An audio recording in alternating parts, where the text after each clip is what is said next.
Hai guys, perkenalkan nama saya Angela Sengke, NIM 18704030.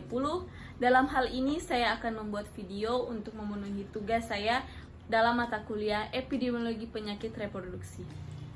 Saya berasal dari Program Studi Ilmu Kesehatan Masyarakat di Universitas Negeri Manado. Ya teman-teman, kita masuk dalam pengertian sifilis. Apa sih sebenarnya penyakit sifilis itu? Mari kita lihat penjelasan sebagai berikut. Penyakit sifilis adalah salah satu penyakit menular atau PMS yang kompleks. Penyakit tersebut disebabkan oleh bakteri Treponema pallidum. Penyakit ini bersifat sangat kronis dan bersifat sistemik. Nah, teman-teman sudah tahu kan apa itu penyakit sifilis itu?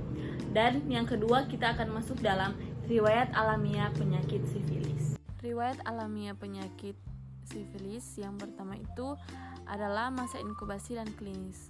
Sifilis biasanya ditandai dengan munculnya sakit tunggal atau disebut candre, tetapi mungkin ada beberapa luka.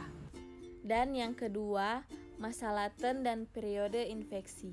Laten atau tersembunyi, tahap sifilis dimulai ketika gejala primer dan sekunder menghilang.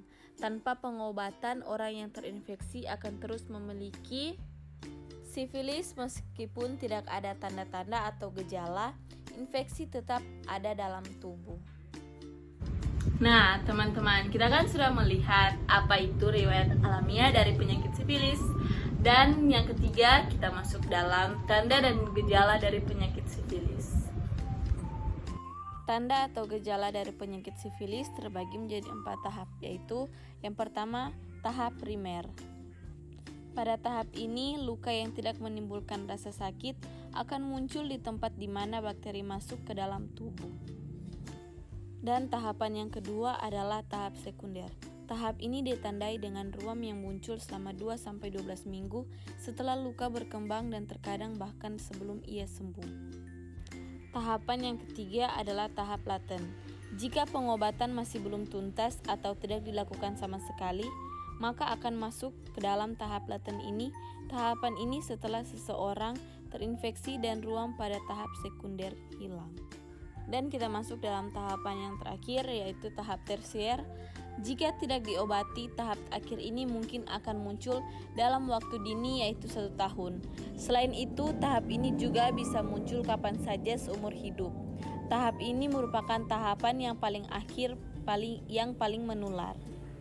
Dan yang sekarang kita masuk dalam pencegahan penyakit sifilis.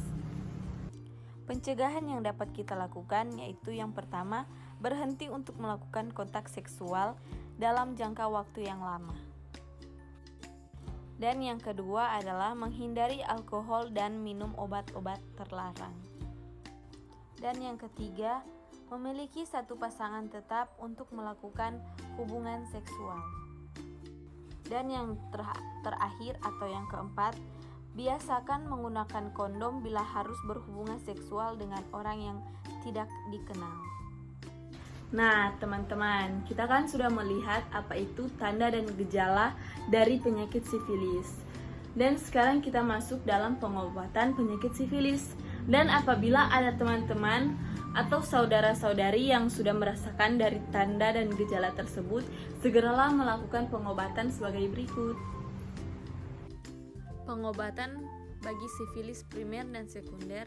Pengobatan dapat dilakukan dengan antibiotik melalui pemberian suntikan dengan biasanya dilakukan selama kurang lebih dari 14 hari. Untuk sifilis tersier dan sifilis pada wanita hamil, waktu pengobatan akan lebih lama dan menggunakan antibiotik yang diberikan melalui infus. Pengidap sifilis akan menjalani tes darah untuk memastikan agar infeksi telah sembuh dengan total setelah menjalani pengobatan antibiotik. Hai teman-teman, kembali lagi bersama saya. Di akhir video ini saya mengucapkan terima kasih kepada teman-teman yang sudah menonton video saya dari pertama hingga terakhir dengan penjelasan-penjelasan sedikit dari apa itu penyakit sifilis. Semoga apa yang saya jelaskan lewat video ini dapat bermanfaat untuk